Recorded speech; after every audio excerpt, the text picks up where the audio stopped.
Hi everyone, मैं सीमा त्यागी स्वागत करती हूँ यूनिक स्टडी ऑनलाइन क्लासेस में।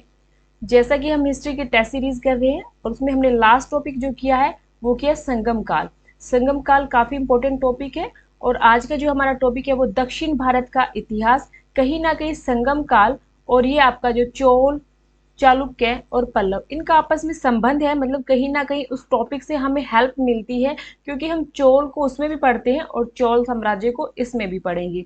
उसके बाद सेकंड चीजें आपको याद रखनी है कि दक्षिण भारत का इतिहास काफी इंपॉर्टेंट है और काफी हद तक चोल साम्राज्य से, चालुक्य से और पल्लव से क्वेश्चन आते हैं।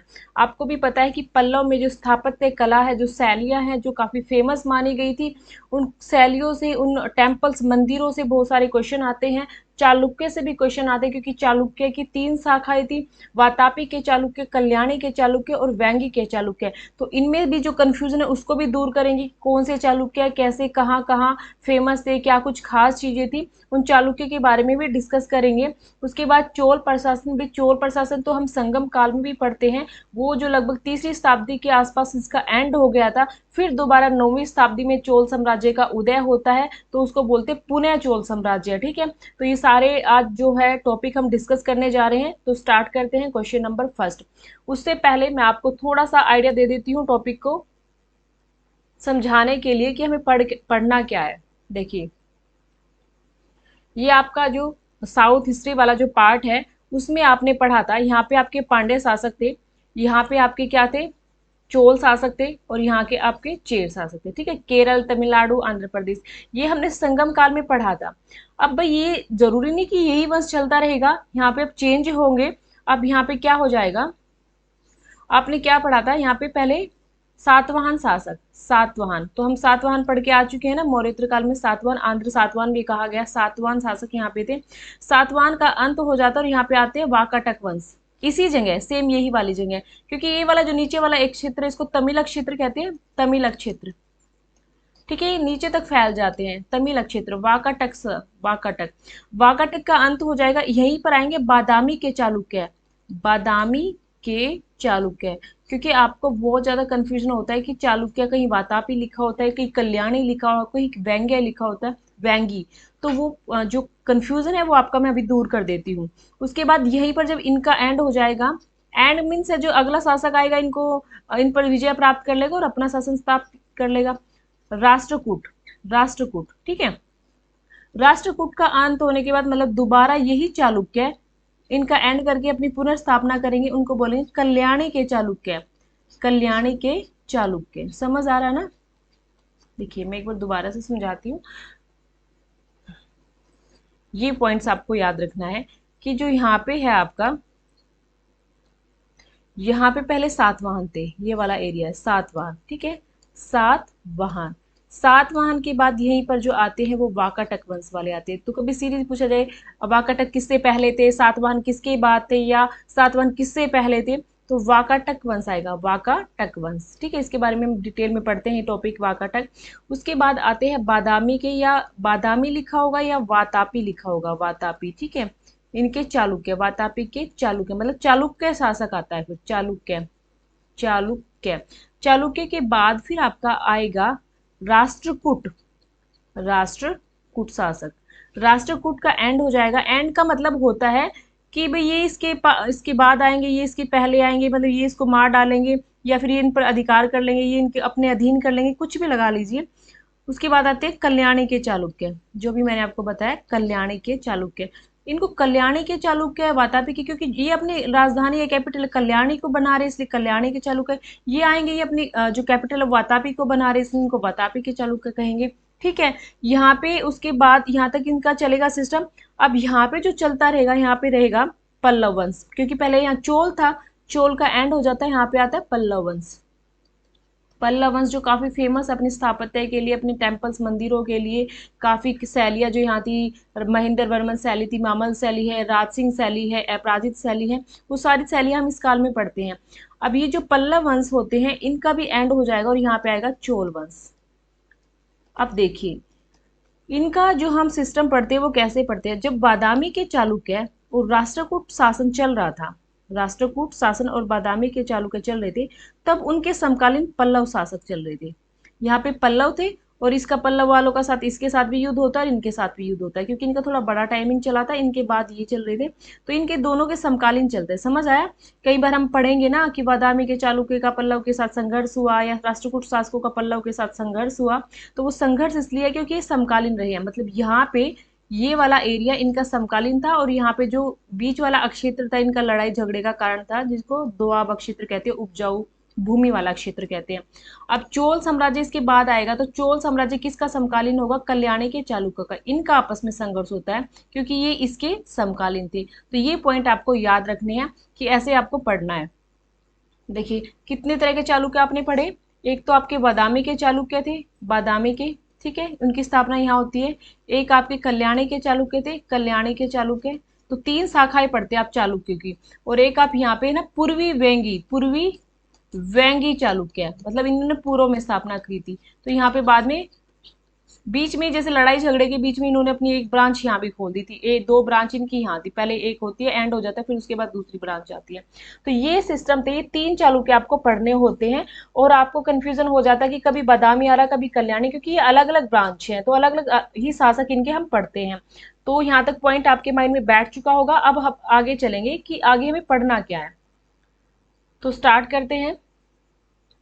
क्वेश्चन नंबर फर्स्ट, निम्नलिखित में से किसको दक्षिण भारत के विशेषकर चोल युग के स्थापत्यों की विश्व में श्रेष्ठतम प्रतिमा रचना माना गया? देखो आपको यहाँ पे क्या दिया गया है, चार ऑप्शन दिए गए हैं और चार ऑप्शनों में से आपसे ये पूछा गया है कि ये जो चार के चार ऑप्शन है इनमें से ऐसी कौन सी मूर्ति है या कौन सी रचना है जिसको चोल युग में सबसे श्रेष्ठ माना गया है? तो वह नटराज, ठीक है, नटराज की मूर्ति या नटराज का मंदिर भी बोल सकते हैं इसको, इसकी स्थापना की गई थी। ठीक है, तो ये काफी इंपॉर्टेंट है। किसने इसकी स्थापना की थी? चोल शासक ने की थी, कुलोतुंग प्रथम ने, कुलोतुंग प्रथम ने इसकी स्थापना की थी। तो अब कभी भी आपसे क्वेश्चन पूछा जाए कि नटराज मंदिर या नटराज मूर्ति की स्थापना कौन से शासक ने की थी, ये इस मंदिर को चिदंबरम का मंदिर भी कहते हैं, चिदंबरम का मंदिर भी कहा जाता है। तो एक बार मैं आपको ये समझा देती हूँ चिदंबरम वाला मंदिर। देखिए तमिलनाडु में ये मंदिर है, मंदिर का नाम क्या है? चिदंबरम का मंदिर, ठीक है, या फिर इसको बोलते हैं नटराज मंदिर, नटराज मंदिर। स्थापना पूछी जाए इसकी स्थापना, इस मंदिर की स्थापना किसने की है? तो स्थापना किसने की है? कुलोतुंग प्रथम ने। ये कौन था? एक चोल शासक था। चोल शासन हम जब पढ़ते हैं, चोलों के बारे में पढ़ेंगे तो उनमें बीच में कुलोतुंग भी आएगा। वैसे तो ये चालुक्य से था, पर ये शासन करता है कहाँ? चोल में, क्योंकि चोल के एक शासक की पुत्री का विवाह से हो जाता है और बाद में ये चोल का शासक बन जाता है कुलोतुंग प्रथम। ये काफी इंपॉर्टेंट है। आपसे नटराज का मंदिर पूछे, चिदंबरम का मंदिर पूछे, कहाँ पे पड़ता है? तमिलनाडु में पड़ता है। किसने बनवाया? कुलोतुंग प्रथम ने बनवाया। कहाँ का शासक था? चोल शासक था। ठीक है, इसी के बारे में एक पॉइंट है इस मंदिर के बारे में। इस मंदिर का जो निर्माण है, किस मंदिर का भी? चिदंबरम मंदिर का निर्माण, मंदिर का जो निर्माण बोल सकते हैं, पुनरुद्धार, पुनरुद्धार मतलब ये पुनरुद्धार मतलब दोबारा इसकी जो आगे इसको पूरा करवाया या इसका उद्धार करवाया, या फिर नटराज मंदिर का पुनरुद्धार पूछा जाए तो आप विक्रम चोल करोगे, विक्रम चोल। अगर ये मंदिर किसने बनवाया है और आपका कुलोतुंग प्रथम ऑप्शन में नहीं है तो आप विक्रम चोल को ही राइट करोगे। ओके, ये वाला क्वेश्चन ऐसे था। तो अब हमसे क्वेश्चन पूछा गया, निम्नलिखित में से किसको दक्षिण भारत में विशेषकर चोल युग की स्थापत्य का विश्व में, मतलब इस ऐसी कौन सी स्थापत्य जिसको पूरे विश्व में क्या मिली थी? एक श्रेष्ठतम ख्याति मिली है, तो वो है नटराज।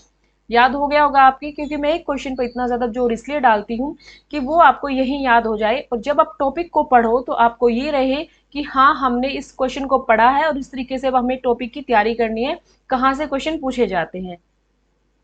नेक्स्ट है, गंगे कोण चोलपुरम की स्थापना किसने की थी? गंगे कोण चोलपुरम की स्थापना किसने की थी? तो वो की थी राजेंद्र प्रथम ने। वेरी वेरी इंपॉर्टेंट और बहुत बार एग्जाम में क्वेश्चन पूछा भी जाता है। तो देखिए इसको मैं थोड़ा आपको समझा देती हूँ। जैसे चोल शासक कुलोतुंग प्रथम था, ऐसे ही राजराज है, राजेंद्र प्रथम भी है। राजेंद्र प्रथम ने क्या किया था, ये वाला एरिया है, यहाँ पे था बंगाल, ठीक है, बंगाल पर अधिकार कर लिया था, बंगाल पर अधिकार। समझिए, मैं आपको जो क्वेश्चन बता रही हूँ सीधा मैं आंसर ना बता के आपको ये समझाती हूँ अच्छे से कि आपको वो चीजें माइंड में रहे कि ये है क्या, ठीक है। तो ये जो बंगाल है यहाँ पर अधिकार कर लिया था किसने, राजेंद्र प्रथम ने, राजेंद्र प्रथम ने, ठीक है भाई, उसने अधिकार कर लिया। कौन शासक था ये, चोल शासक था, चोल शासक। इस वक्त यहाँ का जो शासक था वो महिपाल था, बंगाल का महिपाल था। और जो ये अधिकार इसने किया था ये कहाँ पे पड़ता है भाई, गंगा घाटी या गंगा नदी के तट या गंगा घाटी में पड़ता है, ठीक है, गंगा घाटी। समझिए, अब इस पर इसने विजय प्राप्त कर ली, तो मान लो इसने गंगा घाटी पर विजय प्राप्त की, ठीक है। अब इसलिए इसने इस नाम से सबसे पहले तो एक उपाधि ली जिसका नाम था गंगे कोंड चोल।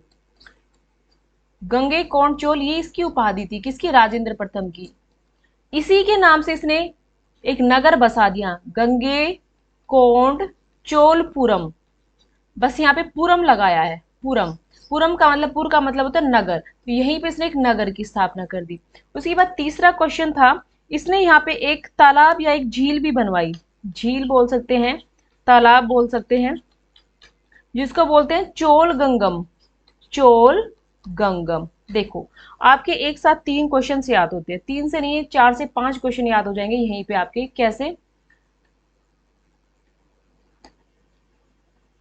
जो बंगाल है, बंगाल, उस पर अधिकार हो गया, ठीक है, महिपाल यहाँ का शासक था। तो पहला क्वेश्चन तो सीधा यही तैयार हो जाता है कि राजेंद्र प्रथम ने कहां पर अधिकार किया, बंगाल पर, या बंगाल पर किस चोल शासक ने अधिकार किया था, राजेंद्र प्रथम ने। उसके बाद यहाँ का शासक कौन था, महिपाल था। भाई जब बंगाल पर अधिकार किया तो बंगाल का शासक कौन था, महिपाल था। किस शासक ने या किस चोल राजा ने गंगे कोंड चोल की उपाधि ली, तो गंगे कोंड चोल की उपाधि कौन लेता है, राजेंद्र प्रथम लेता है। किसने गंगे कोंड चोलपुरम नगर बसाया, तो राजेंद्र प्रथम ने ही बसाया। किसने चोल गंगम या बंगाल में या फिर गंगा घाटी में एक झील या तालाब की स्थापना की, तो राजेंद्र प्रथम। एक साथ बहुत सारे क्वेश्चंस आपके तैयार हो जाते हैं, तो आप ध्यान से पढ़ना। तो इसका राइट आंसर है नटराज, इसका राइट आंसर राजेंद्र प्रथम, ठीक है। गंगे कोण चोलपुरम, राजराज प्रथम है वो इसका फादर था, राजधिराज है वो इसका बेटा था, और विजयादित्य, ये सब इंपॉर्टेंट है तीनों तो आपके चोल के, ये चोल से नहीं बिलोंग करता। उसके बाद नेक्स्ट चलता है, नेक्स्ट जो क्वेश्चन पे जाएंगे वो है, भारत के इतिहास के संदर्भ में निम्नलिखित युग्मों पर विचार कीजिए, शब्द वितरण। अब देखिए जितना इंपॉर्टेंट चोल, चोल जो टॉपिक है ये मैं आपको पढ़ाऊंगी, चोर वाला जो टॉपिक है ना ये मैं आपको पढ़ाऊंगी, इसको मतलब पूरी डिटेल में आपकी इसको कराऊंगी, क्योंकि ये बहुत ज्यादा इंपॉर्टेंट है और बहुत सारे बच्चे कहते हैं कि हमें समझ नहीं आता। तो इस टॉपिक को आप डोंट वरी, मैं नेक्स्ट क्लास में इस टॉपिक को ही आपको अच्छे से समझा दूंगी, इसकी detail, note question answer detail समझा दूंगी इसकी। इसका जो प्रशासन है वो भी इससे ज्यादा इंपॉर्टेंट है इसकी राजनीति से, प्रशासन से क्वेश्चन बहुत ज्यादा आते हैं, तो उसके प्रशासन से रिलेटेड बहुत ज्यादा पॉइंट एग्जाम में आते हैं जिनको हमें ध्यान से पढ़ना होता है। तो देखिए,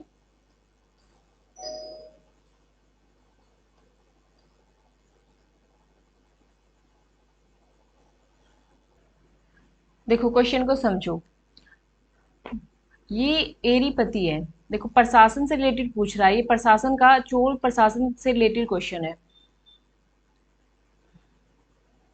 एक मिनट एक मिनट एक मिनट। जितना इम्पोर्टेंट चोल साम्राज्य हमारे लिए, उतना इम्पोर्टेंट चोलों का जो प्रशासन है या राजनीति, जो भी पॉइंट्स हैं बहुत ज़्यादा इम्पोर्टेंट है।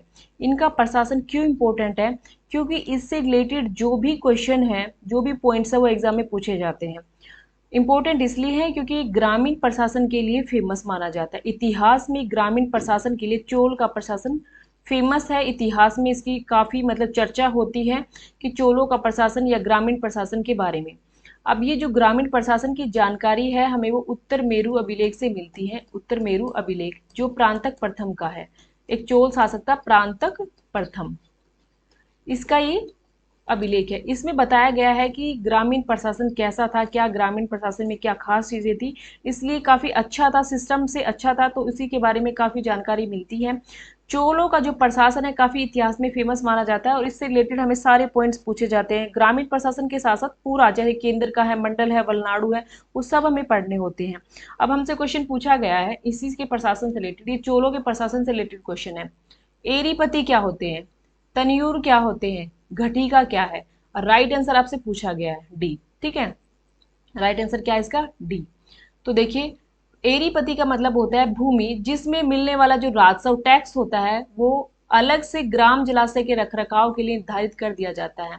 मतलब ऐसी भूमि जिसमें से जो भी टैक्स आएगा उसको गांव का जो भी मतलब खेती के लिए पानी है, तालाब है, जल की जो भी व्यवस्था होगी उसके लिए निर्धारित कर दिया जाएगा, उसको एरीपति कहा गया है। तनियुर क्या होता है? एक अकेले ब्राह्मण अथवा एक ब्राह्मण समूह को दान देने के लिए ग्राम नहीं। तनियुर कोट्टुम का मतलब होता है जो बड़े बड़े गांव का समूह होता है उसको बोलते हैं तनियुर कोट्टम। काफी इंपॉर्टेंट है तनियुर कोट्टम। वैसे तो छोटे गांव को तो कोट्टुम बोल देते हैं, छोटे छोटे गांव थे उनको तो कोट्टुम बोला गया है। जो बड़े वाले गांव थे उनको तनियुर कोट्टम, आगे बस तनियुर लगा देना है, बड़े गांव के समूह को तनियुर कोट्टुम कहा गया है। तो आपको पता है ये गलत हो गया। उसके बाद घटिका, प्राय मंदिरों के साथ संबद्ध विद्यालय उपयुक्त, मतलब मंदिरों के साथ जो विद्यालय होते हैं एजुकेशन पढ़ाई के लिए उनको घटिका कहा गया है। तो राइट आंसर आपका जाएगा 1 और 3, ये दोनों राइट है। और जो तनियुर है ये आपका गलत है क्योंकि ये तो एक ग्राम का समूह को तनियुर कोटुम कहते हैं।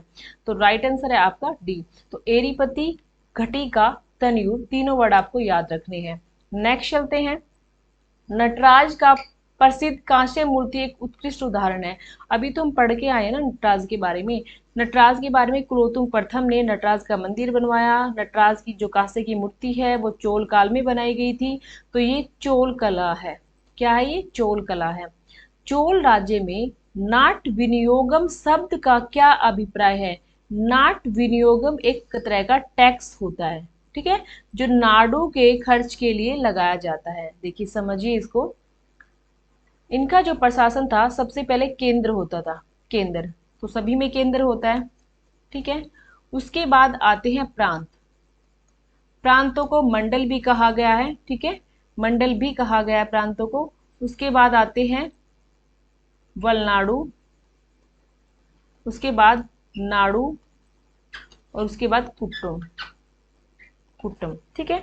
तो अलग अलग बुक में ना थोड़ा अलग अलग तरीके से लिखा गया है तो थोड़ा कंफ्यूजन मत होना। मैं जैसे कुछ बुकों में क्या लिखा होता है सेम वही चीजें हैं, बस थोड़ा सा उनको अलग कर दिया जाता है। देखिए सबसे पहले साम्राज्य है। साम्राज्य तो वही होता है सभी का जो साम्राज्य है। तो यहाँ साम्राज्य की जगह केंद्र भी लिखा आ सकता है, ठीक है, केंद्र भी लिखा आ सकता है साम्राज्य की जगह और राज्य भी लिखा आ सकता है। ये वाला पॉइंट समझ आ गया। उसके बाद चलते हैं प्रांत को। प्रांत, प्रांत को महामंडलेश्वर भी कहा गया है। महामंडलेश्वर भी कहा गया है। एक तो मंडल होते हैं, एक महामंडलेश्वर होते हैं, ठीक है, क्योंकि आगे जो आएगा वो आएगा मंडल। मंडल क्योंकि यहाँ के जो अधिकारी होते हैं वो ज्यादातर राजकुमार, युवराज वगैरह होते हैं। उसके बाद आएगा मंडल और मंडल के बाद आएगा नाडु। इस मंडल को क्या कहा गया है? वलनाडु, ठीक है। नेक्स्ट आता है आपका, मंडल को ही वलनाडु कहा गया है। जो यहाँ पे होगा ये मंडल भी कहा जाता है वलनाडु, इसको महामंडलेश्वर कहा गया। उसके बाद नेक्स्ट आता है तहसील या उपखंड। तहसील या उपखंड को मतलब इन्होंने जो कहा है वो वर्ड है नाडु। इनका जो वर्ड है वो है नाडु। इसको एक तरह से तहसील या उपखंड भी बोल सकते हैं, उपखंड, ठीक है, ये हो गया। उसके बाद जो नेक्स्ट आएगा वो आएंगे गांव और जिनको बोला गया है कुर्रम या कोटम, ठीक है। ये था इनका प्रशासन का तरीका। साम्राज्य के बाद प्रांत, प्रांतों को मतलब महामंडलेश्वर बोल सकते हैं। साम्राज्य के बाद महामंडलेश्वर, उसके बाद मंडल, मंडल के बाद वलनाडु, मतलब मंडल को ही वलनाडु कहा गया या वलनाडु आ जाएगा, मंडल नहीं आ सकता यहाँ। तो उसके बाद नाडु और नाडु के बाद कुर्रम, ठीक है। तो ये इनको तहसील है, ये तहसील वगैरह उपखंड है। ये वलनाडु है जिनको कमिश्नरी स्टेट कहते हैं। ये कुर्रम है, ये गाँव को कुर्रम कहा गया। तो आपसे सीधा क्वेश्चन पूछा गया कि चोल साम्राज्य में उनके प्रशासन को एक सीरीज में लगाना है। तो सीरीज में लगाना तो आपको सीधे याद आ जाएगा कि हाँ भाई यहाँ क्या आता है, सबसे पहले साम्राज्य है, फिर प्रांत है, फिर वलनाडु है या मंडल उसको बोल सकते हैं, फिर नाडु है और कुर्रम है। ये वाली चीज है। कहीं कहीं प्रांत की जगह भी मंडल लिखा आ सकता है। तो ये पॉइंट आपको बस जब ध्यान से पढ़ोगे ना तो चीजें याद हो जाएंगी। अब जो नाडु था उस पर एक नाड़ विनियोग शब्द मतलब वहां यूज हुआ है, तो उसका मतलब होता है एक नाड़ू का कार्यकाल नहीं, एक नाड़ू की मुद्रा बिल्कुल नहीं। नाड़ू के खर्च के लिए एक टैक्स लगाया जाता है। भाई नाड़ू के जो है जो भी देख रेख है, जो चीजें बनवानी है, जो भी मतलब जमीन जायदाद टैक्स लगाना, जो भी सब चीजें खर्चे निकालने हैं जहां से भी, उसके लिए टैक्स लगाया जाता था, उसको नाट विनियोगम कहते थे। ओके, नेक्स्ट चलते हैं।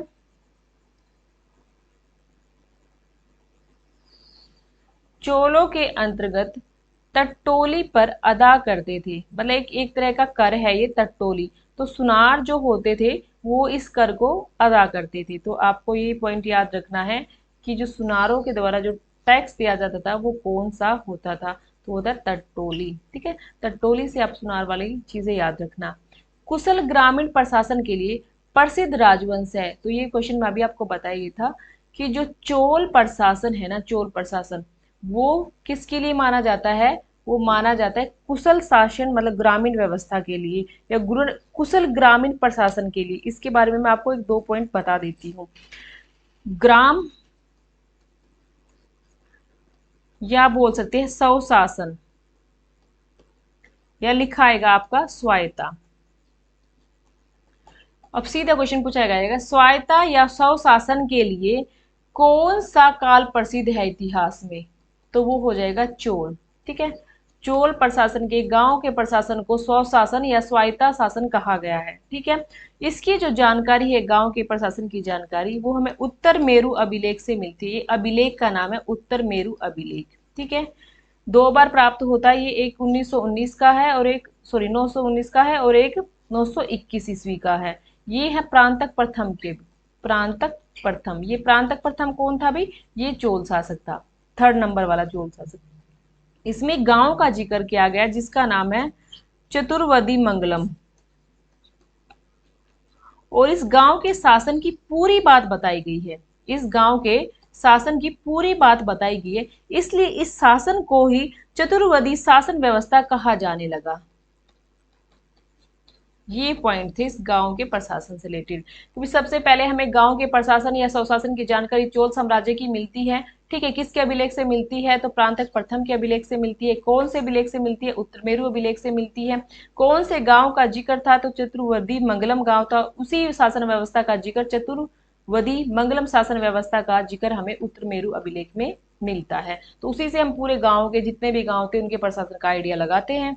नेक्स्ट चलते हैं। तो इसका जो राइट आंसर है आपका चोल है। चोलों के अधीन, चोलों के जो अधीन है ग्राम प्रशासन में बहुत से ब्यौरे जिन शिलालेखों से मिले हैं वे कहाँ थे? तो अभी तो जस्ट हमने पढ़ा है उत्तर मेरु, उत्तर मेरु अभिलेख से हमें गांव के प्रशासन के ब्यौरों की जानकारी मिलती है। नेक्स्ट चलेंगे। निम्नलिखित में से कौन प्राचीन भारत में व्यापारियों का निगम था? क्या कह रहा है कि निम्नलिखित में से कौन भारत के व्यापारियों का निगम था? अब देखिए आप, ये जो चतुर्मंगलम, ये तो गांव का व्यवस्था है, गांव का प्रशासन है, तो ये तो व्यापारियों का हमने जिक्र यहाँ पे नहीं सुना। अष्ट दिग्गज आपको सुने ही है। अष्ट दिग्गज क्या थे? 8 मंत्री थे जो हम मराठा काल में पढ़ते, अष्ट दिग्गज। ठीक है, परिषद भी नहीं है। तो भारत के व्यापारियों का जो निगम है वो है मणिग्राम। अभी मैं आपको, ये भी चोल प्रशासन के क्वेश्चन है भाई, सारे चोल प्रशासन से रिलेटेड ही क्वेश्चन पूछे जा रहे हैं आपसे। देखो, जो गांव होते थे ना, गांव ग्राम, उनको 3 पार्टों में डिवाइड किया गया था चोल प्रशासन में। 3, पहला उर, और दूसरा सभा और महासभा। जब इस टॉपिक को पढ़ते तभी आते हैं हमारे पॉइंट्स। उसकी बात था एक नगरम। नगरम में क्या होते थे? व्यापारिक ग्राम होते थे, व्यापारिक ग्राम, व्यापारिक गांव, जिनको 3 भागों में बांटा गया था। 3 नाम थे मतलब उनके। एक तो उनको बोलते थे वलिज्य, एक उनको बोलते थे अलजाक, और एक उनको बोलते थे मणिग्रामम। इनको तीनों को मिलाकर क्या बोला गया था? व्यापारिक गांव, व्यापारिक गांव, या इसी को वीरपत्तनम गांव भी कहा जाता था, वीरपत्तनम गांव। तो ये वेरी इंपॉर्टेंट है कि जो वलिज्य, अलजाक और मणिग्राम, ये व्यापारिक गांवों की शाखाएं हैं, मतलब व्यापारिक गांव ही थे। तो आपसे सीधा पॉइंट क्या पूछा हुआ है, देखिए कि प्राचीन भारत में व्यापारी निगम जो थे वो कौन कौन सी थे। तो इसमें जो है मणिग्राम है, मणिग्राम है, और दूसरा आपका वाणिज्य है, तीसरा आपका अल्जाक है। तो ये तीनों आपको याद रखने, कहीं भी व्यापारियों से रिलेटेड आए तो इन तीनों में से देख लेना कौन है और कौन सा नहीं है। अगर पूछा गए व्यापारिक गांव को और क्या बोला जाता था, तो व्यापारिक गांव को वीरपत्तनम भी बोला जाता था। नेक्स्ट चलते हैं। निम्नलिखित में से कौन शैव के समचार्य थे, मतलब शैव धर्म था, उस धर्म से रिलेटेड और कौन कौन थे। तो देखिए, एक शैव धर्म और एक वैष्णव धर्म। तो शैव धर्म से कौन बिलोंग करता है और कौन वैष्णव धर्म से बिलोंग करता है, तो आपको वो देखना है। तो नाथ मुनि, मणिक वाचकर, संबंदर, सुंदरर, ये चार हैं और आपसे पूछा गया कौन सा शैव धर्म से बिलोंग करता है। ठीक है, तो आपको देखना है, जब आपने शैव और वैष्णव धर्म को पढ़ा है तभी आप इसको बता सकते हो। तो इसमें जो राइट आंसर है वो तो सीधा कोई ट्रिक नहीं है, सीधा याद करना होता है हमें। जो राइट आंसर है इसका वो है मणिक वाचर, ठीक है, और उसके बाद है समंदर। ये कौन थे, ये शैव धर्म से थे। बाकी ये नाथमुनि और सुंदर ये वैष्णव धर्म से हैं। तो ये आपको याद रखना है। जो मणि है जिसके पास, एक तो ये, और एक समुद्र, जिसने अपना समुद्र सब कुछ अपने अंदर ले रखा, ये शैव धर्म से है। बाकी नाथ मुनि, नाथ मुनि में आप सोचोगे कि नाथ मुनि ये कभी शैव ना हो, पर ये नाथ मुनि आपका वैष्णव है। तो ये पॉइंट आपको याद रखने हैं, नाथ मुनि वैष्णव है, और एक सुंदर। नेक्स्ट चलते हैं, पांड्य राज्य की जीवन रेखा कौन सी नदी थी।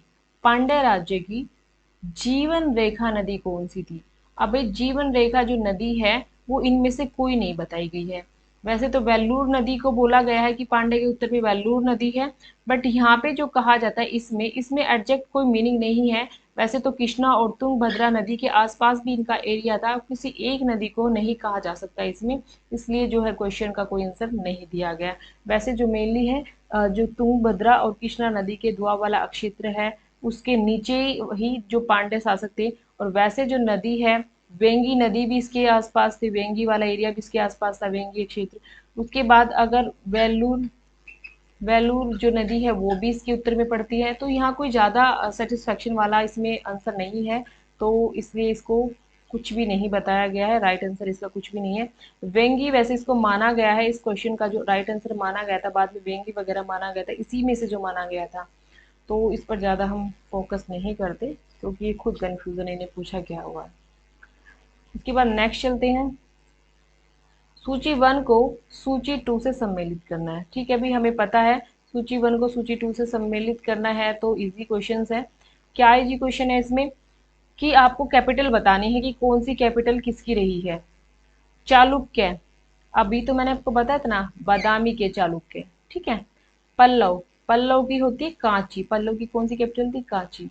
कन्नौज, हर्ष का संबंध है कन्नौज से। और पांडे की सास जो कैपिटल रही है वो मदुरा रही है।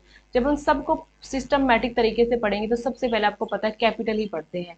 ठीक है, चालुक्य की वातापी राजधानी बनाई किस शासक के द्वारा बनाई गई थी। उसके बाद पूछेंगे जो है कांची राजधानी किस शासक की थी, या कौन से काल में कांची राजधानी बनाई गई थी। या आपसे पूछा जाए मदुरा जो राजधानी है वो किसकी थी। जब हमें टॉपिक अच्छे से पता होंगे तो हमें अच्छे से समझ आ जाएगा। और मैंने ये वाला पूरा का पूरा जो साउथ हिस्ट्री है मैंने यूट्यूब पे भी करा रखा है, अचीवर्स ऐप पे, और ये मैंने पूरा अपना कोर्स में भी करा रखा है। ठीक है, तो अगर आपको किसी को सिस्टमेटिक तरीके से पढ़ना है तो आप अचीवर्स ऐप ले सकते हैं, और वहाँ पे सारी चीज़ें एक सिस्टमेटिक फॉर्म में करा रखी है। और मैं अपने इस चैनल पे भी जैसे ही आप थोड़े से प्रैक्टिस सेट होती है तो मैं सीरीज में इनको भी पढ़ाना शुरू कर दूंगी। ओके, स्टार्ट करते हैं आगे। जो कवि कालिदास हैं, कवि कालिदास, उसके बारे में पूछा गया कि उसका जिक्र कहाँ पर था। कवि कालिदास का जो जिक्र है वो कहाँ पर है, मतलब कौन से अभिलेख में है। तो राइट आंसर इसका क्या है आपका, ए।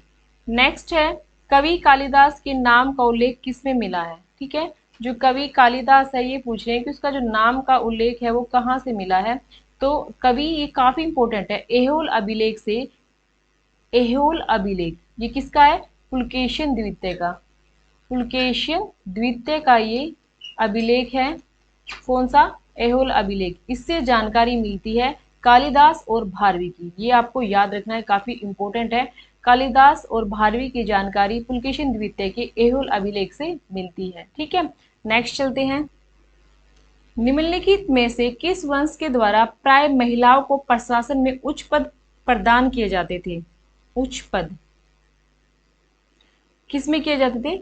चालुक्य में। ठीक है, आपसे सिर्फ महिलाओं के प्रशासन में उच्च पद पूछे गए हैं। अगर आपसे पूछा जाए महिलाएं अंगरक्षक रही हैं, महिलाएं मेन स्नानागार और ये भोजनालय इन सब की हेड रही है, तो आप चोल को करोगे। बट महिलाओं को प्रशासन में ऊंचे पद चालुक्यों ने दिए। वैसे महिलाएं अंगरक्षक हुई, स्नानागार की या भोजनालय की अध्यक्ष हुई, वो चोल प्रशासन में रही थी। तो पॉइंट्स को आपको थोड़ा ध्यान से देखना है कि पूछा क्या गया है।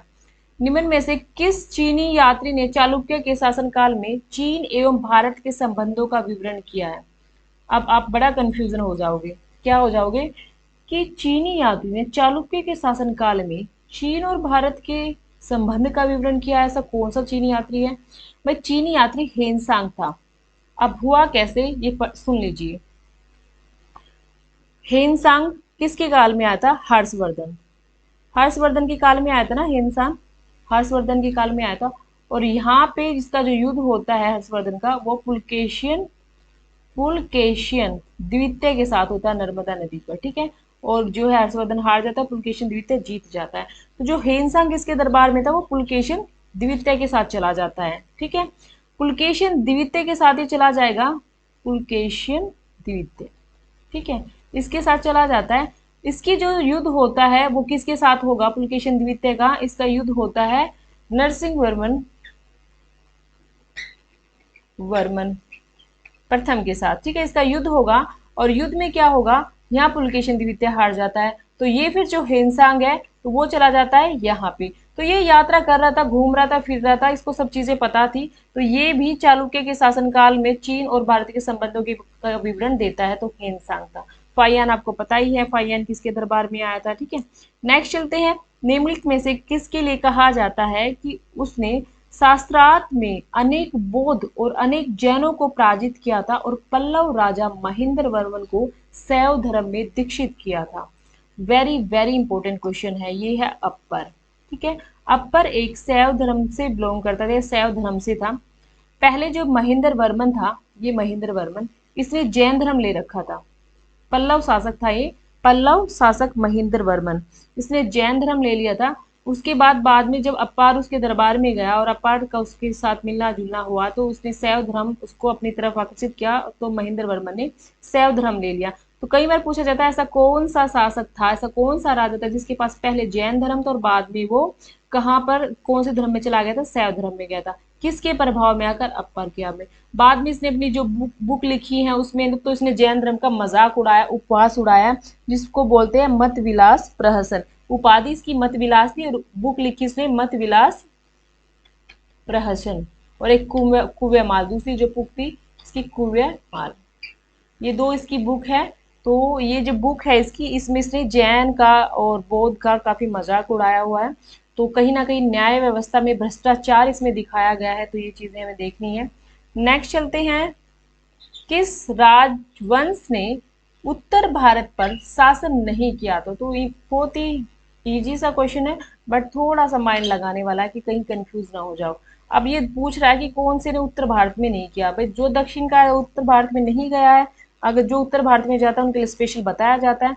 तो चालुक्य तो हम दक्षिण में पढ़ रहे हैं ना, तो ये उत्तर भारत में शासन इसने नहीं किया, तो राइट आंसर चालुक्य है।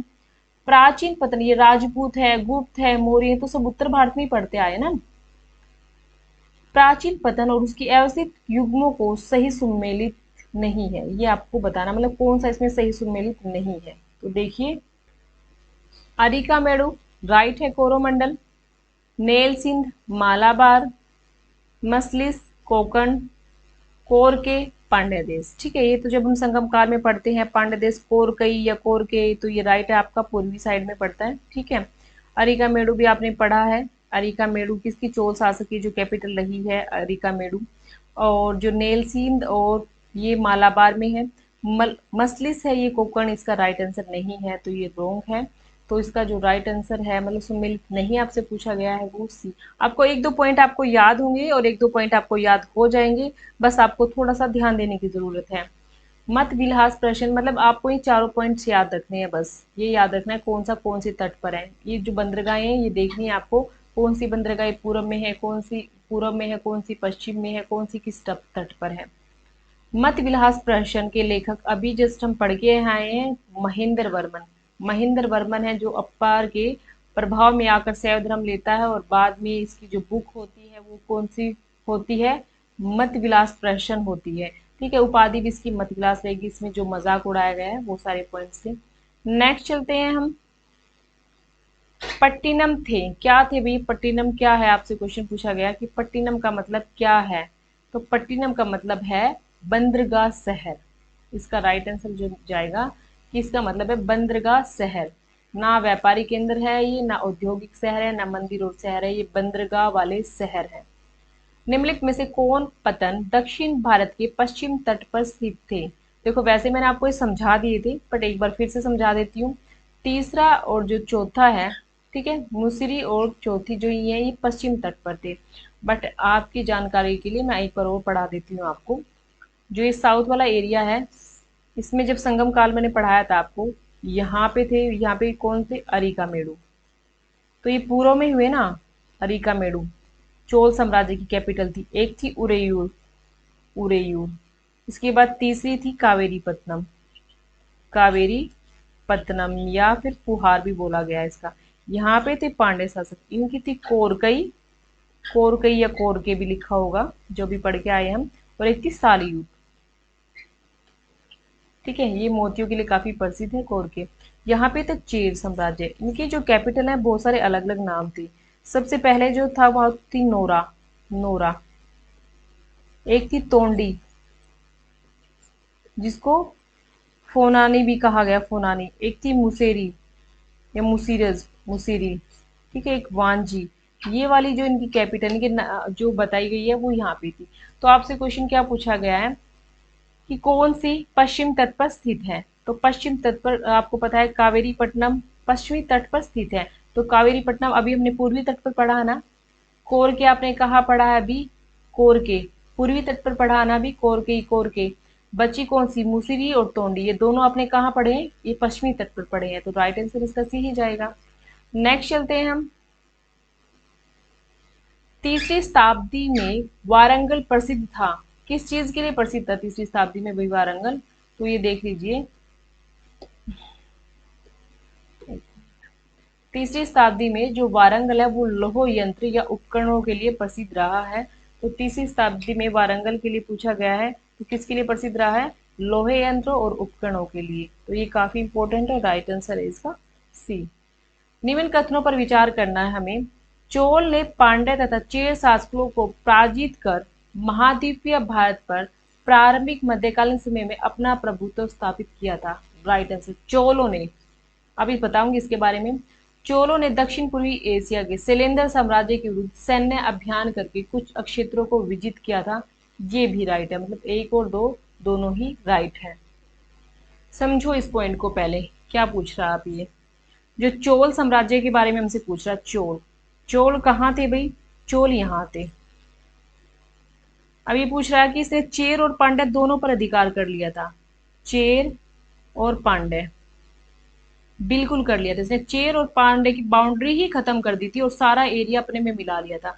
तो पूछा जाए चेर और पांड्य पर जो अधिकार है वो किसने किया था, तो वो राजेंद्र प्रथम ने किया था, जिसको हमने पढ़ा था अभी बंगाल में महिपाल शासन, मतलब महिपाल था और वहां पे इसने अधिकार कर लिया था। तो इसको यहाँ पे इसने शासन करके और मदुरा को राजधानी बनाया था राजेंद्र प्रथम ने। मदुरा थी ना पांड्यों की कैपिटल, तो मदुरा को इसने राजधानी बनाया था। चेर और चोल, यहाँ पे चेर थे, यहाँ पे जो पांड्य थे। एक मिनट, एक मिनट दोबारा से समझाती हूँ। यहाँ पे चेर और यहाँ पे पांड्य दोनों की बाउंड्री खत्म करके एक जैसा एरिया बना दिया था। किसने, राजेंद्र प्रथम ने। पहला राइट आंसर आपसे ये पूछा गया, चेर और पांडे पर जो अधिकार किया था वो राजेंद्र प्रथम ने किया था और अपने बेटे राजाधिराज को यहाँ क्या कर दिया था, यहाँ का गवर्नर बना दिया गया था और मदुरा को यहाँ कैपिटल बना लिया था अपनी। ठीक है, और चोल पांडे की उपाधि अपने बेटे को दे दी थी। तो ये राइट आंसर है। ठीक है, तो पूछा जाए केरल, केरल और तमिलनाडु के बारे में पूछा जाए तो किसने अधिकार किया था, राजेंद्र प्रथम। चेर और पांड्या पूछा जाए, क्योंकि यहाँ केरल में था और यहाँ तमिलनाडु था, तो जंघई का नाम भी पूछा जा सकता है और वहाँ के शासकों का नाम भी पूछा जा सकता है। सेकंड पूछा गया, चोलों ने दक्षिण पूर्वी एशिया के शैलेंद्र साम्राज्य के विरुद्ध सैन्य अभियान करके कुछ क्षेत्रों को वजीत किया था। ठीक है, तो ये भी समझ लीजिए क्या है, क्योंकि आपको सिर्फ लाइनें लाइनें पढ़ी होती है, आपको ये नहीं पता होता ये क्या है क्या चीज। तो ये जो हमारा इंडिया है ना, जो हमारा इंडिया है, तो यहाँ पे आपको पता है श्रीलंका है, ये वाला जो एरिया है वो अंडमान है, अंडमान। यहाँ पे कड़ारम है, कड़ारम वाला क्षेत्र कड़ारम। कंबोडिया है, कंबोडिया। यहाँ पे ही मतलब कुल मिला के ये वाले एरिया चलते जाते ना। पेगू है, कंबोडिया है और कड़ारम है। इन वाले जो क्षेत्र है ना, इनको श्री विजय क्षेत्र भी बोला गया है। ठीक है, श्री विजय साम्राज्य बोलते हैं इनको। क्या बोलते हैं? श्री विजय साम्राज्य। बंगाल की खाड़ी के जो द्वीप होते हैं इनको श्री विजय साम्राज्य कहते हैं। और उन साम्राज्यों पर इसने क्या किया था? अधिकार कर लिया था। तो श्री विजय साम्राज्य या शैलेंद्र साम्राज्य के विरुद्ध भी इन्होंने सैन्य अभियान किया था। तो दक्षिण पूर्वी के एरिया के जो भी रहेंगे वहां पर इसने अधिकार किया था। तो ये राइट आंसर है आपका सी। तो ये सब राजेंद्र प्रथम कर रहा है। नेक्स्ट चलते हैं हम।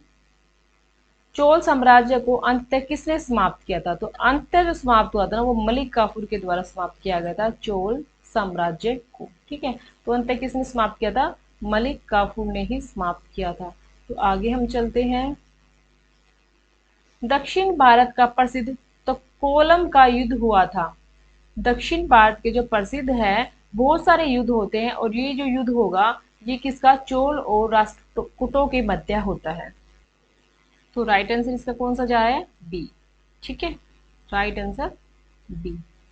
अब पूछा गया है, निम्नलिखित में से किस मंदिर का निर्माण रानी लोक महादेवी द्वारा किया गया? वेरी वेरी इंपॉर्टेंट पॉइंट या वेरी वेरी इंपॉर्टेंट क्वेश्चन है ये। देखिए, जब हम बादामी के चालुक्य पढ़ेंगे ना, बादामी के चालुक्य पढ़ेंगे, तो वहीं पर एक शासक आएगा विक्रमादित्य। वहीं पर एक शासक आएगा विक्रमादित्य सेकंड।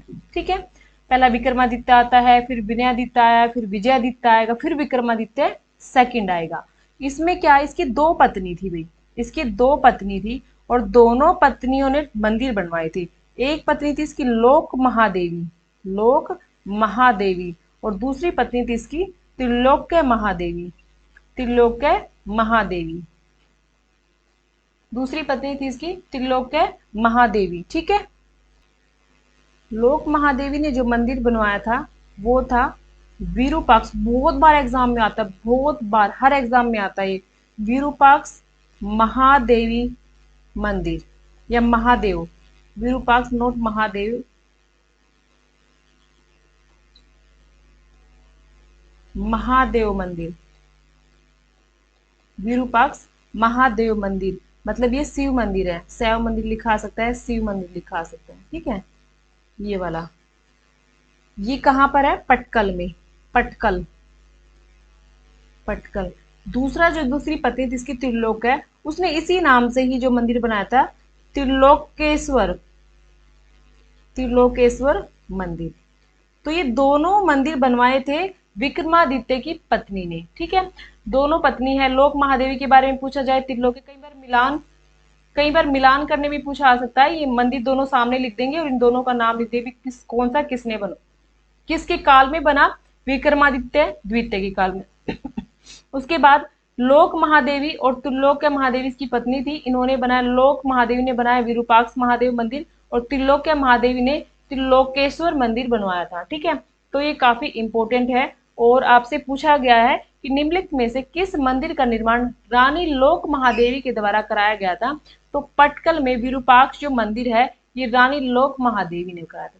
पटकल में जो पटकल के अंदर त्रिलोकेश्वर जो मंदिर बनाया था वो त्रिलोक्य महादेवी ने बनवाया था। तो ये किसकी पत्नी थी? ये विक्रमादित्य सेकंड की पत्नी थी, विक्रमादित्य सेकंड की पत्नी रही है। उसके बाद जो आपको पता है नचना कुंठार, ये वाला मंदिर हम गुप्त काल में पढ़ते हैं। मामल्लपुरम शैली वाला जो मंदिर है ये भी हम पल्लव काल में पढ़ते हैं, पल्लव वंश में पढ़ेंगे। कांची का जो कैलाश मंदिर है काफी इंपॉर्टेंट है, ये भी राज सिंह शैली में बना हुआ कांची का कैलाश मंदिर बहुत बार एग्जाम में आता है, कांची का कैलाश मंदिर। ठीक है, कांची का कैलाश मंदिर देखिए आप। ठीक है, काफी काफी इंपॉर्टेंट है कांची का कैलाश मंदिर। इसी को ये बहुत सारे टेम्पल आते हैं भाई, चोल शासक में, पल्लव में और आपके चालुक्य में।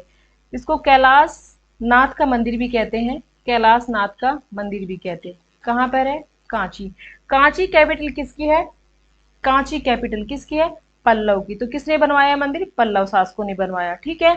शैली है, अलग अलग शैली में बनाए गए थे मंदिर। तो ये कौन सी शैली का बना हुआ मंदिर है? राज सिंह शैली का। ठीक है, राज सिंह शैली का बना हुआ ये मंदिर है। इस शैली का जो निर्माण है, स्टार्ट है, वो किसने किया था? इस शैली को जो स्टार्ट किया था वो नरसिंह वर्मन द्वितीय ने किया था। सेकंड, नरसिंह वर्मन सेकंड या द्वितीय ने किया था। इसने दो मंदिर बनवाए थे नरसिंह वर्मन ने। एक तो बनाया था कैलाशनाथ का मंदिर, और जो दूसरा बनवाया था वो बनवाया था इसने महाबलीपुरम का मंदिर। महाबलीपुरम का मंदिर, इसको महाबलीपुरम भी बोल सकते हैं, और इस मंदिर को हम समुद्र तटीय मंदिर भी बोल सकते हैं। समुद्र तटीय मंदिर भी बोल सकते हैं। वेरी वेरी इंपॉर्टेंट है ये वाला पॉइंट सर, आपको याद भी रखना है। तो आपका कांची का कैलाश मंदिर है, ये पल्लव काल में बनाया गया था। मामलपुर में जो द्रौपदी का जो ये मंदिर है, ये नरसिंह वर्मन प्रथम ने मामल शैली में बनवाए गए मंदिर है ये। पटकल का विरूपाक्ष जो मंदिर है, जो अभी हमने पढ़ा है, ठीक है, लोक महादेवी द्वारा बनवाया गया था। नचना कुंठार मंदिर है, ये गुप्त काल में बनवाया गया था। तो आगे चलते हैं हम। निम्नलिखित में से किसका राज्य जैन धर्म मानने वाले और जैन मंदिरों का सबसे ज्यादा निर्माण हुआ था? वो किसका था? तो वो चालुक्य काल का था। ठीक है, तो जैन धर्म को जो बहुत ज्यादा मान रहा है और जैन धर्म के जो मंदिर टेम्पल्स वगैरह इस काल में बन रहे हैं, तो वो किसके काल में था? चालुक्य, नोट चोल, चालुक्य, ये याद रखना, चालुक्य। चालुक्य वंश का सबसे महान शासक था, वो कौन सा था? पुलकेशिन द्वितीय। वही पुलकेशिन द्वितीय जिसका हर्षवर्धन के साथ युद्ध हुआ था। ठीक है, ये मंगलेश है, ये भी जब हम पढ़ते हैं सब इसमें ही आता है आपका। देखिए, सबसे पहले जो इसकी स्थापना होती है, इसका वास्तविक संस्थापक माना जाता है, वास्तविक संस्थापक, इससे पहले वैसे दो और भी हैं, पर वास्तविक संस्थापक जो माना जाता है वो पुलकेशिन प्रथम को माना जाता है, पुलकेशिन प्रथम को माना जाता है। और इसके दो पुत्र थे, कीर्तिवर्मन और दूसरा था मंगलेश। ठीक है, मंगलेश। और कीर्तिवर्मन का जो बेटा था वो था पुलकेशिन द्वितीय, पुलकेशियन द्वितीय। तो ये जो शक्तिशाली माना जाता है। तो जो मंगलेश है इसका चाचा था। मंगलेश कौन था? इसका चाचा था। पुलकेशियन जो प्रथम था वो वास्तविक संस्थापक था। पुलकेशियन द्वितीय कीर्तिवर्मन का बेटा था। तो ये सारे ही इंपॉर्टेंट है, जब पढ़ते हैं तो सब चीजें में समझ आती है। जो विक्रमादित्य है, ये अभी हमने पढ़ा था ना, विक्रमादित्य सेकंड। तो ये जो स्टार्ट होता है, ये वंश जो विक्रमादित्य फर्स्ट आता है, तो ये विक्रमादित्य सेकंड के बारे में हमने जिसकी जो दो पत्नियां पढ़ी हैं वो विक्रमादित्य सेकंड था। चालुक्य की राजधानी कहाँ थी? तो चालुक्य की जो राजधानी है वो वातापी के, चालुक्य हम बहुत बार पढ़ चुके हैं। और कांची पल्लव की राजधानी थी, कनौज हर्षवर्धन की थी। श्रावस्ती हम पढ़ते हैं मगध काल में श्रावस्ती के बारे में। ठीक है, के बाद नेक्स्ट चलते हैं। निम्नलिखित में से कौन चोल प्रशासक की विशेषता थी? अब आपसे विशेषता ही पूछे कि कौन सी चोल प्रशासक की विशेषता रही है। तो ये जो विशेषता है चोल प्रशासक की, वे कौन सी रही है? एक मिनट समझिए। चोल प्रशासन इतना इंपॉर्टेंट है, इससे इतने ज्यादा क्वेश्चन एग्जाम में आते हैं। साम्राज्य का मंडलम में विभाजन, ग्राम प्रशासन की स्वायत्ता। तो ग्राम प्रशासन जहां आ गया ना, तो आप वही नजर टिका लीजिए। ठीक है, तो राइट आंसर, राज्य की मंत्रियों की समस्त अधिकार, कर संग्रह प्रणाली। तो मेन जो विशेषता थी वो ग्राम प्रशासन की स्वायत्ता थी। चोलों का राज्य किस क्षेत्र में फैला था? चोलों का जो राज्य है वो कोरोमंडल तट से दक्कन के कुछ भाग में फैला हुआ था। निम्नलिखित राजवंशों में से किसके शासनकाल अपने शासनकाल में ही अपना उत्तराधिकारी घोषित कर देती थी? तो जो चोल शासक थे अपने शासनकाल में ही अपना उत्तराधिकारी घोषित कर दिया करते थे, और योग्यता के आधार पर ये चोलों की खासियत रही है। नेक्स्ट है, वह दक्षिण भारतीय राज्य जो अपनी नौसैनिक शक्ति के लिए काफी फेमस था। तो नौसैनिक शक्ति का जो तो धुआं उठा रखा था ना भाई, वो किसने उठा रखा था? वो चोलों ने उठा रखा था। नौसैनिक, नौसेना इन्हीं के पास थी, क्योंकि इन्होंने क्या किया था, चोलों ने श्रीलंका, श्रीलंका का उत्तरी भाग, राजराज प्रथम ने पूरे श्रीलंका पर जो अधिकार है वो किसने किया था? राजेंद्र प्रथम ने किया था। लक्षद्वीप, मालदीव, अंडमान निकोबार, कड़ारम, कंबोडिया, इन सब के साथ इनके संबंध या कुछ के साथ इनके झगड़े, इशू, अधिकार, ये सब चीजें चल रही थी। तो सब चोल प्रशासन के अंदर चल रही थी। ठीक है, उसके बाद नेक्स्ट है, चोल शासक के शासनकाल में निम्नलिखित में से कौन सा वरीयम उद्यान प्रशासक का कार्य देखता था? देखिए, इसमें बहुत सारी शाखाएं, वरीयम शाखाएं थी, मतलब समितियां थी बहुत सारी। देखिए गांव को है ना, जो गांव होते थे उनको 30 वार्डों में विभाजित कर देते, 30 वार्ड होते थे, ठीक है, 30 वार्ड होते थे और हर वार्ड में से एक एक सदस्य का चयन होता था। चयन का मतलब होता है मनोनयन ही लगा लीजिए, निर्वाचित नहीं होता था, चयन होता था। तो उठते तो बहुत सारे मेंबर थे पर चयन एक का ही होता था, ठीक है। तो 30 सदस्य नियुक्त होते थे, 30 सदस्यों का चयन होता था, 30 सदस्य, ठीक है। मतलब बहुत सारी जो एक पर्ची डाल दी जाती थी, एक बच्चा पर्ची उठाता था तो एक तरह से उसमें से जिसका नाम आता था वही सदस्य बन जाता था। तो ग्राम की जो समिति बनाई गई थी, ग्राम समिति थी, ठीक है, 5 समिति बनाई गई थी, 5 समिति, और उनका अलग अलग कार्य था, अलग अलग देखरेख का कार्य किया जाता था। तो उनमें से मैं एक बार समिति बता देती हूँ फटाफट से। तोद वरियम समिति, सबके आगे वरियम लगेगा, वरियम। तोंद भी लिखा होता है, टोटू भी लिखा होता है, ठीक है। उसके बाद इसमें सेकंड जो रहेगा वो रहेगा एरी वरियम, एरी वरियम, ये वाला ए, एरी वरियम। एक रहेगा आपका पौन वरियम, पौन वरियम, ठीक है। एक रहेगा उदासीन वरियम। ये समितियां थी, इनके नाम थे, अब इनके अलग अलग कार्य थे क्योंकि ये चोल प्रशासन के ही सारी समिति हैं। एक थी समन्वय या सनवत समिति, वरियम। तो इसका काम था उद्यान की जो देखरेख करना होता था। इसका जो काम था तालाब और सिंचाई के लिए, तालाब और सिंचाई के लिए, या जलाशय कुछ भी लिखा आ सकता है। इसका जो काम था पौन का, इसका काम था सर्वेंट्स मतलब सोने का जो भी कार्य था। इसका जो काम था उदासीन का, उदासीन विदेशी और सन्यासी के देख रेख कार्य, जो भी विदेशी और जो सन्यासी लोग होते थे, ठीक है। और इसका सभी समितियों के बीच समन्वय करवाना था, सभी जो समिति होती थी ना, सभी समिति उनके बीच समन्वय करवाना था, समन्वय, ठीक है। तो देखिए टोटू मतलब तोंद, तोंद से याद करना, उसकी काफी तोंद निकली हुई है, वो उद्यान में घूमता है। एरी, एरी जो होते हैं वो तालाब और सिंचाई का कार्य करते हैं। पौन होते हैं वो जो श्रवण सॉरी सोने की ये मुद्रा पता नहीं, मतलब पूरा सोने का ही कार्य का काम उनका करते हैं, इतना डिटेल में इसके बारे में नहीं बताता।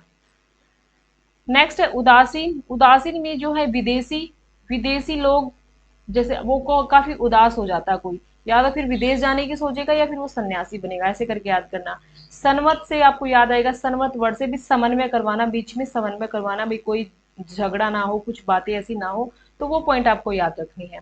तो यहाँ पे हमसे पूछा गया है कि जो है वरियम उद्यान, उद्यान का जो कार्य है वो किसके हाथ में था, तो वो टोटू के हाथ में था। देखो पान, मैंने अभी पान पौन जो बताई है आपको, कहीं पान लिखा होगा कहीं पौन लिखा होगा, ठीक है।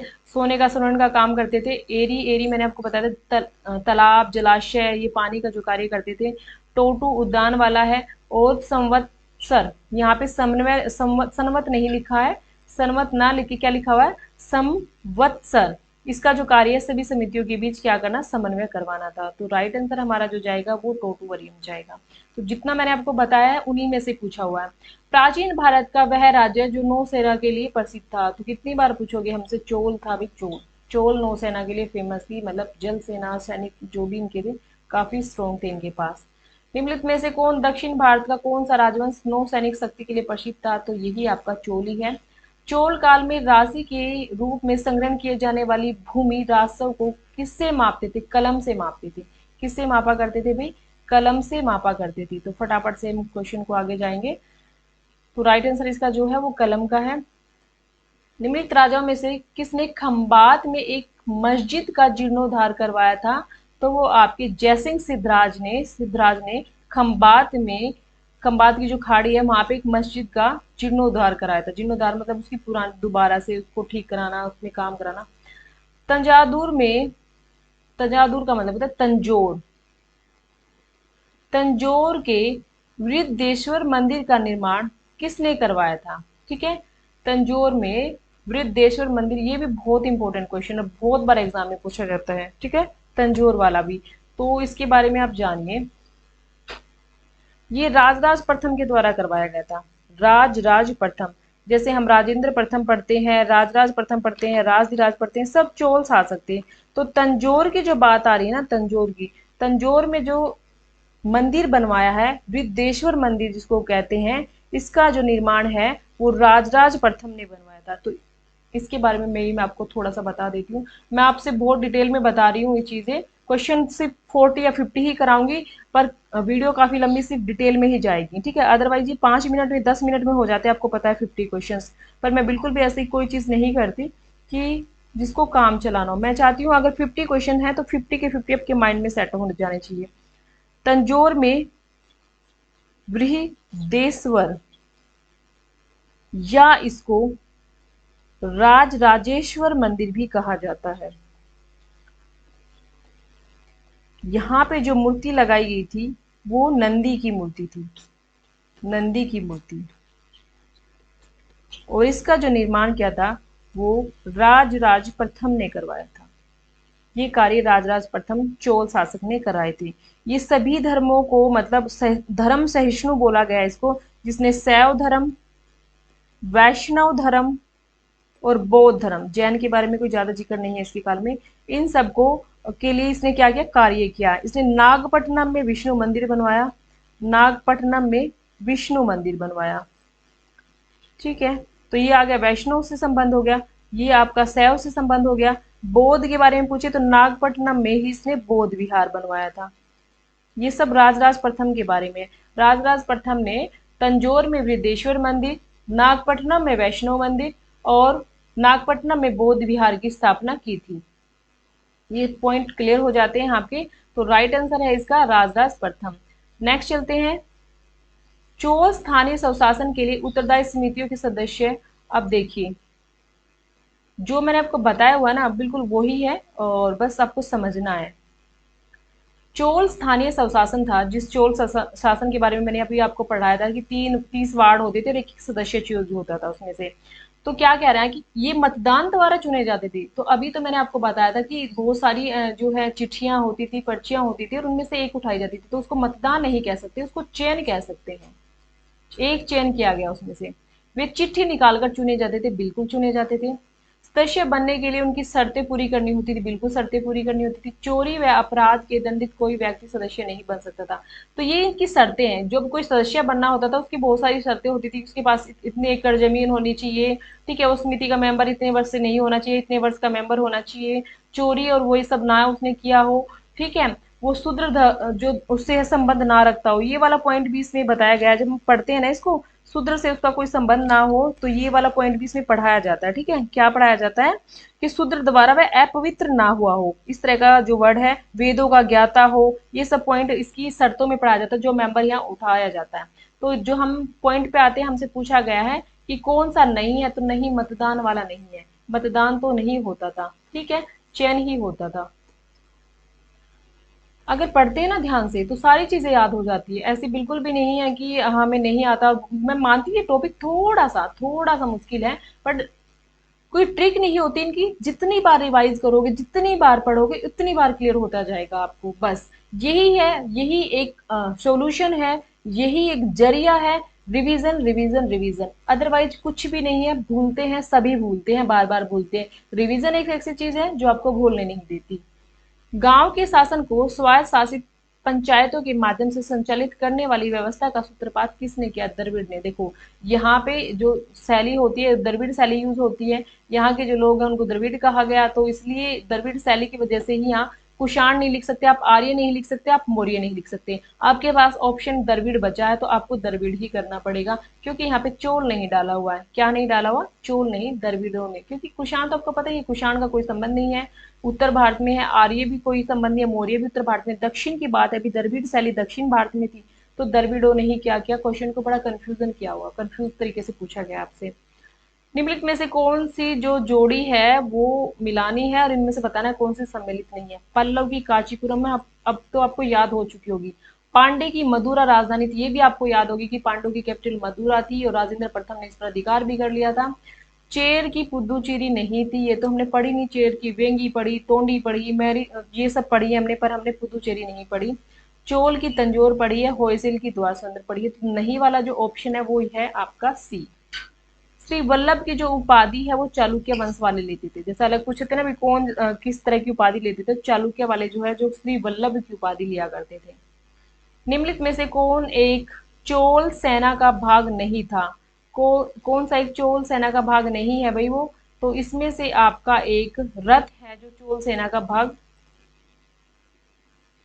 रथ है जो चोल सेना का भाग नहीं है। नौसेना तो हम पढ़ते ही आए हैं, नौसेना तो है ही भाई उनकी, युद्ध हाथी भी है, पैदल सेना भी, रथ है ना जो रथ, वो इनका भाग नहीं है। तंजौर चोलपुरम में वृद्धेश्वर मंदिर, अभी जो पढ़ा है ना मैं, तंजौर का वृद्धेश्वर या राज राजेश्वर मंदिर का जो निर्माण है वो राजराज ने किया था। प्राचीन भारत में राजवंशों में चोल को ही क्यों महत्वपूर्ण समझा गया है, तो एक यही रीजन था कि इसकी जो स्वायत्त प्रणाली थी, जो ग्राम प्रशासन की जो स्वायत्त प्रणाली थी, उसके कारण चोल प्रशासन को बहुत ज्यादा फेमस माना गया है। मंडलम वलनाडु और नाडु किस राज्य से संबंधित है, तो ये हमने किसके बारे में पढ़ा है कि मंडल होते थे, वलनाडु होते थे, नाडु होते थे, तो इसका संबंध आपने कहाँ पढ़ा है, चोल से। तो इनसे पूछा कि इसका किस राज्य से संबंध था, चोल से संबंध था।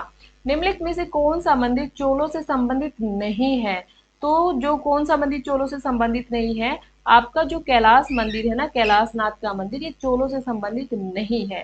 ठीक है, उसके बाद नेक्स्ट चलते हैं नाना देशी। नाना देशी क्या है, एक व्यापारिक केंद्र है, एक व्यापारिक श्रेणी है, एक व्यापारिक बंदरगाह है। तो ये जो नाना देशी है ना, एक व्यापारिक श्रेणी है, तो याद रख लेना नाना देशी किसके लिए यूज हुआ है, एक व्यापारिक श्रेणी के लिए। किसके काल में गंगोकोंड चोलपुरम चोल साम्राज्य की राजधानी बनी है, भाई ये तो हम बहुत बार पढ़ चुके हैं, गंगे चोलपुरम तो राजेंद्र प्रथम ने ही राजधानी बनाई थी, ये नगर बसाया था और इसको कैपिटल बना दिया था। तो ये राइट आंसर है आपके। और हमने करीबन 50 क्वेश्चन के आसपास कर लिए, फुल डिटेल में हमने इनको पढ़ा है, आप भी ध्यान से पढ़ोगे तो ये इस टॉपिक से आपके क्वेश्चंस बिल्कुल भी बाहर नहीं जाएंगे। और एक क्वेश्चन था भी, एक बच्चा पूछ रहा था, हाँ लास्ट जो क्लास थी शायद मौर्य उत्तर काल थी, और एक क्वेश्चन था उसमें भी निम्नलिखित में से कौन सा कथन सही है। फिलहाल क्वेश्चन मेरे पास अवेलेबल नहीं है यहाँ पे, बट मेरे को थोड़ा ध्यान है कि सातवां काल में गोलिक व हालिक ऐसे वर्ड लिखे हुए थे, गोलिक व हालिक, ये सिर्फ वर्ड सातवां में यूज होते हैं प्रशासन में, तो आपको कंफ्यूजन करने के लिए वैसे इन वर्डों को डाल दिया गया था, प्रशासन से रिलेटेड है। बस उसमें ये पूछा हुआ था कि इनमें से कौन सा कथन सही है,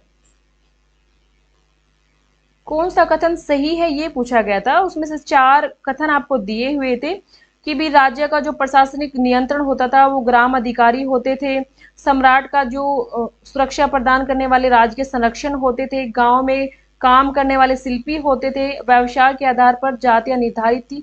तो वो प्रशासन से रिलेटेड या समाज से रिलेटेड वर्ड दिए हुए थे, तो उनमें से पूछा था कौन सा कथन सही है। ठीक है, इनमें में से कौन सा कथन सही है पूछा गया था, बट वो क्या था, एक तरह से रोंग था, क्वेश्चन ही रोंग था, उसमें नहीं पूछना था, नहीं पूछना था, और उन्हें सही है पूछा गया था। ठीक है, सही है पूछा गया था, तो वो क्वेश्चन ही रोंग था, क्योंकि उसमें से क्वेश्चन नहीं में पूछना था और है में पूछा हुआ है, तो क्वेश्चन अच्छे से नहीं दिया हुआ था और उसकी नीचे जो आंसर है वो भी अच्छे से डिफाइन नहीं थे, तो उस क्वेश्चन में बिल्कुल कंफ्यूज होने की जरूरत नहीं है। तो वही मैं आपको बताना चाह रही थी कि उस क्वेश्चन के बारे में। ओके, तो अभी आज के लिए इतना ही, और आप ध्यान से पढ़ना, 2 से 3 बार इस क्लास को पढ़ना। नेक्स्ट देखते हैं, मैं या तो आपके लिए चोर प्रशासन की डिटेल लेके आती हूँ और नेक्स्ट क्लास में इसको कंप्लीट कर देंगे। ठीक है, ओके, बाय बाय, आज के लिए इतना ही।